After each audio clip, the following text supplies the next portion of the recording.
Good morning. Today I'm going to try to do something that I've had in the back of my head since the beginning of August. We had gone to Yellowstone and I was just blown away by the colors there. The colors were just incredible. I mean, the mineral springs going from a light turquoise into a deep rust color were just mind-boggling. Then I had gone to a symposium and took a demonstration in how to do painting on the wood and how to prepare the wood and how to seal it and everything. So I would like to kind of incorporate everything together. I wanted to do a platter. I want to do a round platter with like a really wide top flat rim. And I do have to make sure it's totally flat because I think that the paint will kind of drip if it's not totally flat. So anyway, but what I want to do is I have a light cottonwood here and I would like to try to make this platter and then kind of incorporate some of the colors that I had seen in Yellowstone. Obviously, I'm not going to be able to recreate Mother Nature's beautiful colors, but I can try, and I'm going to try to use some of the techniques that I had learned from Carol Hall at the symposium. And then I was thinking about using, I follow someone, Louise McKay Art, and she does liquid painting, where she kind of puts the paint down and then she kind of blows on it and everything. So obviously I'm not as talented as her. I obviously can't even copy anywhere close to what she's doing. But I figured what I might be able to do is, because the mineral springs and stuff were all so just organic in shapes and sizes, and they were just kind of like a blob of turquoise and all this brown and rust color and stuff. So what I'm thinking of doing is doing the platter and doing the wide band, and then because Carol Hall had showed us how to prep the wood and prepare it and stuff, but I'm going to then just put the paint or stain on and then do the Louise McKay method of blowing with the straw, and you know, get that all blown around in just like organic random shapes, and hopefully we'll find out. Hopefully it comes out good. I think that this is a light enough wood, and so and this is a fairly thin piece of cottonwood that I have here, so it'll just make a nice flat like platter. So we'll see. First I have to cut it on the bandsaw, but I'll show you what it looks like firsthand for me to measure it.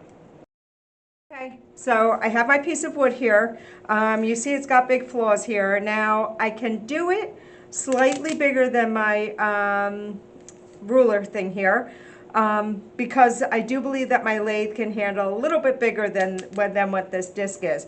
But I'm going to mark it around the outer edge, and then basically what I'm going to do is just kind of cut. I'm going to probably cut, well, I can't go farther than that, but maybe like right around here, right to that flaw. I want to be far enough in that I don't have any cracks from the damaged area bleeding into the platter, because that would totally mess everything up. So anyway, let's see, we'll go over to the bandsaw, and that would be a beautiful size platter right there. That would be nice, because then I could do the center. Let's see, we could do this. We could do right around here for the bowl part itself.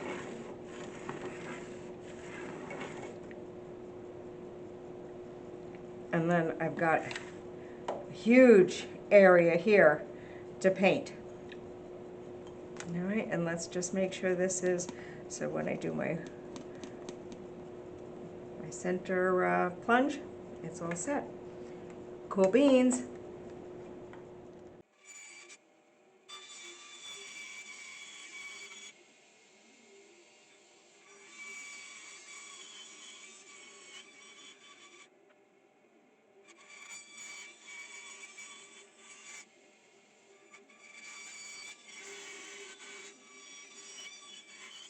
to attach this to the lathe is inside the chuck. You can put this, it's a screw that goes in, and it fits in perfectly. You can tighten all around it and everything, and it fits in perfectly in between all these pieces. And I can put that in and just do like a 1/2 inch deep hole in the center instead of doing a whole big face plate. And then I'll put the tailstock up to keep it steady. So let's drill a little hole, just a little.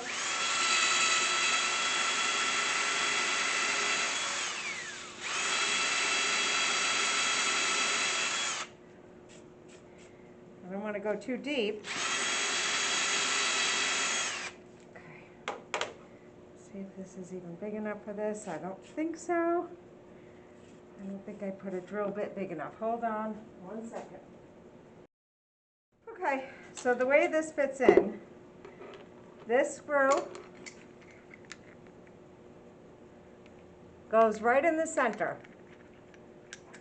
All right, and we will tighten.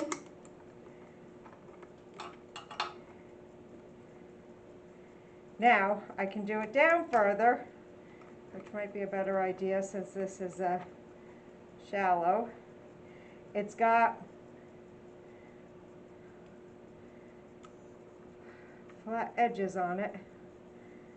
No, I don't think I want to do it down that far. I want to go up here, because then it's only going to be this deep into the bowl. I don't think I want to go any deeper than that. This way I can now cut my tenon, which will then fit right in the chuck. So I don't have to change this out. All I have to do is remove the screw, turn the bowl over.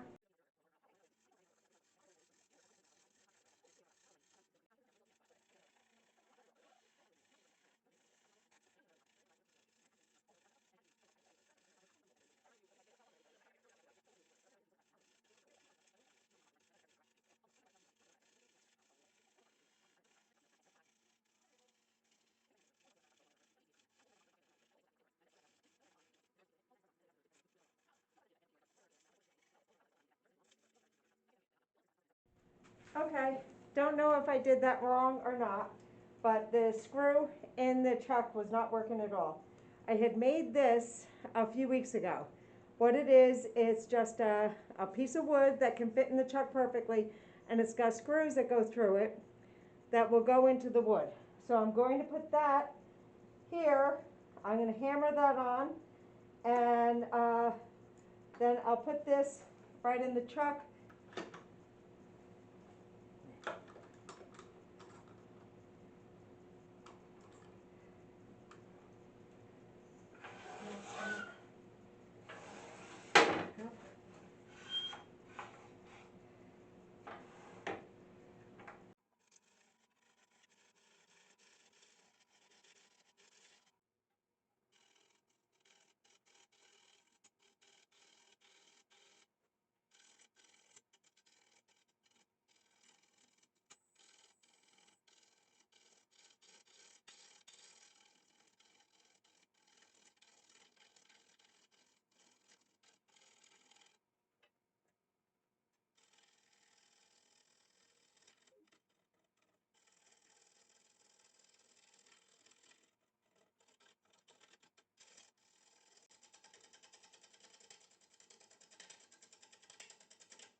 I'm now passing over the wood at a very high speed of revolutions, but a very slow pass to try to get as fine of a cut as I can on the surface.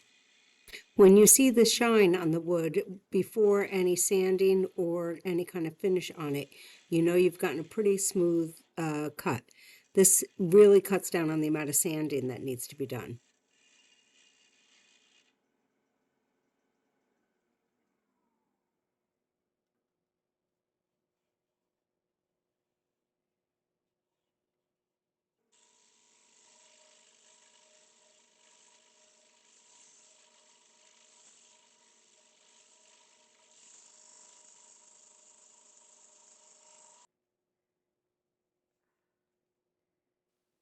I'm now applying a sanding sealer. This will prepare the wood for painting.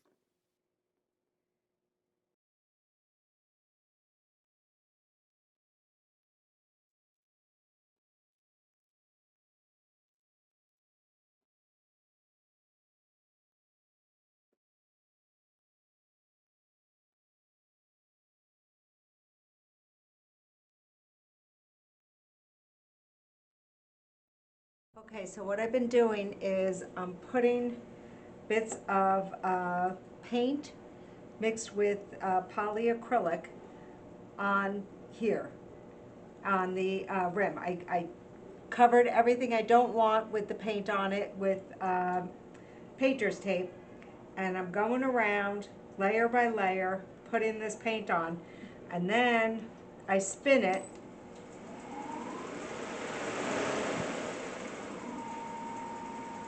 to make the paint spread outward to get a bit of a pattern.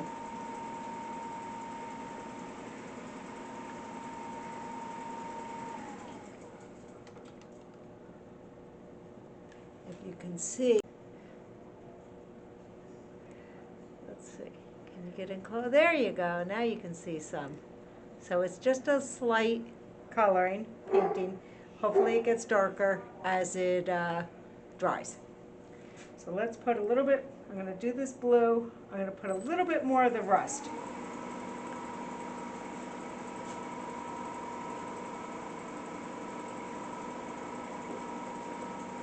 I don't let it dry in between each coat of paint, but I do want the coat that I've just put on to actually splatter to a decent amount before putting the next coat on.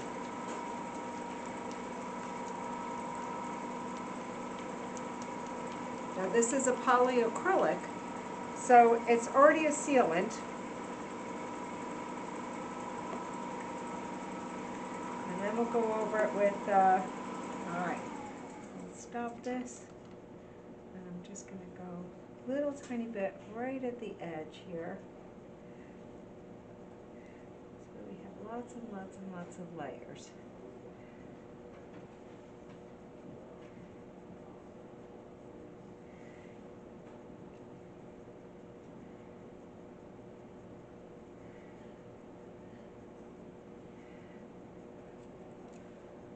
This should dry pretty darkly then, this rust color. I will continue this process until I get the colors I want.